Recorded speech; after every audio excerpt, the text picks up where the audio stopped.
Hey, good morning to everybody. Happy Sunday. It's Daryl here. It's 4 a.m. here in Connecticut on the East Coast. This is a tough subject. It gives me anxiety to talk about it. Black voters for Trump, black voters in general, black people in America. It's a tough subject to talk about because I worry that I'm going to offend somebody. I'm worried that I'm going to assume something that I shouldn't. So I'm just going to give the opinion from my point of view. So yesterday, Trump held his first outing with his adoring public, which were mainly black and brown people. There's photos of this all over the internet.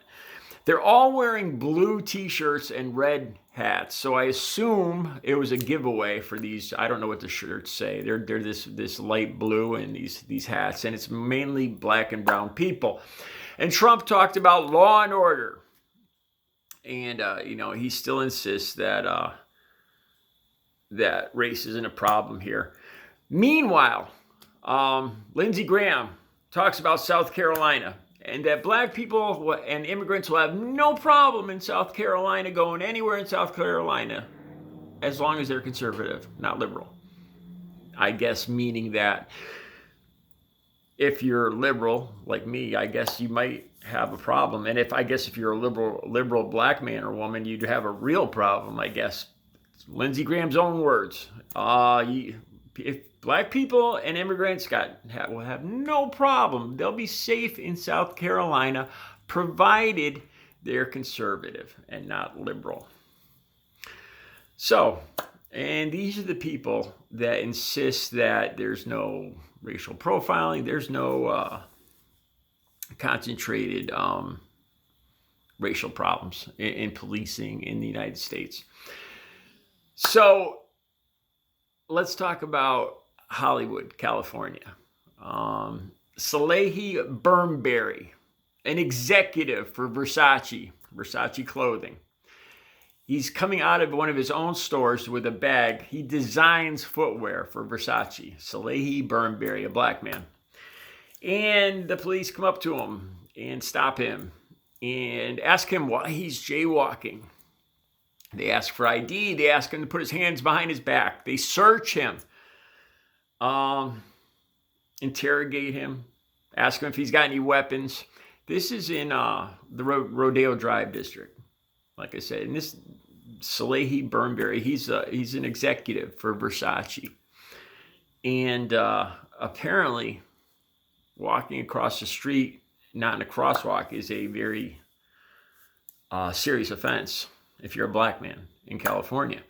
I did a video not too long ago about a black man who was lost his life for riding a bike, apparently the wrong way. Police went to stop him. He ran. There's still a dispute over. The police say it looked like he dropped a weapon with his clothing. And they fatally wounded him. This was in Los Angeles.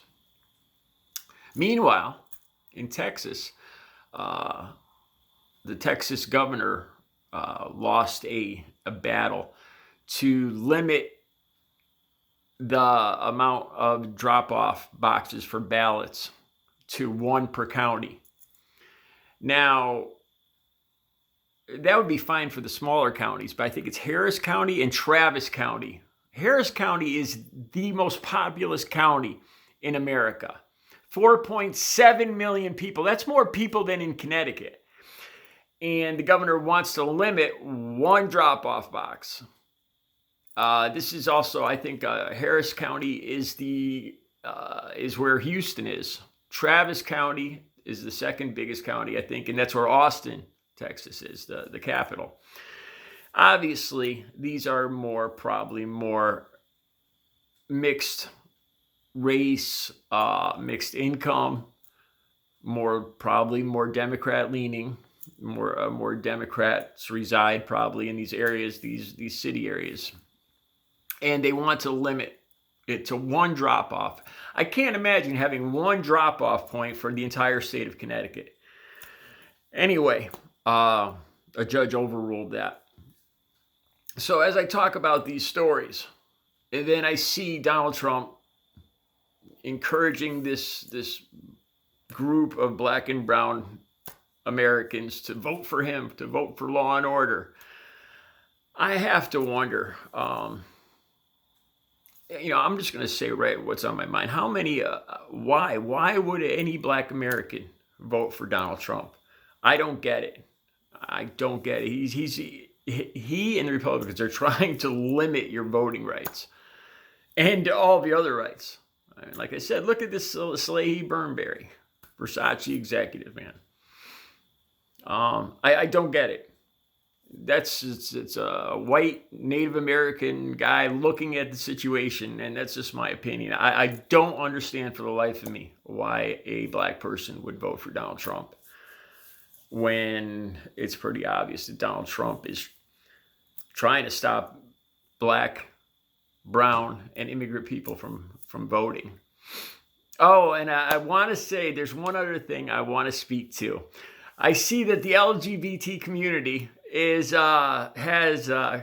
kind of taken over use of the hashtag Proud Boys, the name for their group, talking about how they want to promote love and not hate.